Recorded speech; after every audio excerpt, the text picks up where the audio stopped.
தோழர்கள்லாம் ரொம்ப வியப்போடு பெரியவரை பார்த்தாங்க. அந்த பெரியவர் தான் நபிகள் நாயகம். அவர் சொன்னார், ஒருத்தன் ரொம்ப ஆசையாக ஒரு ஒட்டகத்தை வளர்த்துக்கிட்டு வந்தான்.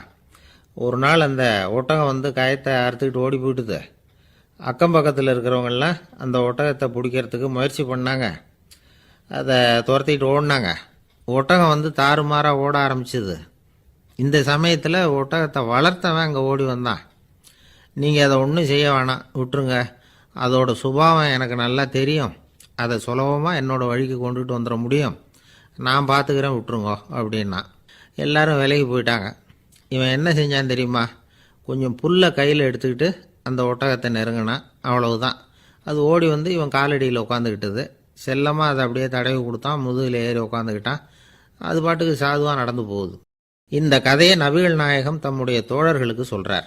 ஒட்டகத்தை மட்டும் இல்லை, சில மனிதர்களையும் கூட சில விதத்தில் அணுகி தான் அவர்களை வந்து சீர்திருத்த வேண்டியிருக்குது அப்படிங்கிறத அவங்களுக்கு உணர்த்தினார்.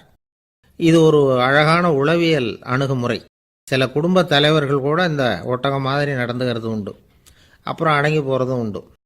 ஒரு குடும்ப தலைவர் காலையில் எழுந்திரிச்சதுலேருந்து சத்தம் போட்டு கத்திக்கிட்டு இருப்பார்.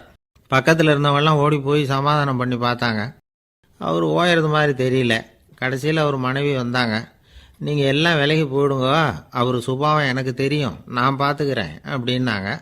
சரின்னு எல்லோரும் போயிட்டாங்க. சாயந்தரமாக வந்து பார்க்குறாங்க, அவர் சத்தம் இல்லாமல் ஒரு மூலையில் உட்காந்துருக்கிறார். ரொம்ப சாதுவா. ஆச்சரியமாக இருந்தது. என்னம்மா பண்ணீங்கன்னு கேட்டாங்க. அது ஒன்றும் இல்லைங்க, ஒரு வேளை சாப்பாட்டை நிறுத்தினேன், பட்னி போட்டேன், அவ்வளவுதான் அப்படின்னாங்க அந்த அம்மா. தென்கட்சி கோ சாமிநாதன் ஐயா அவர்களின் இன்று ஒரு தகவல் நகைச்சுவை கதைகளை கேட்டு ரசித்தமைக்கு நன்றி.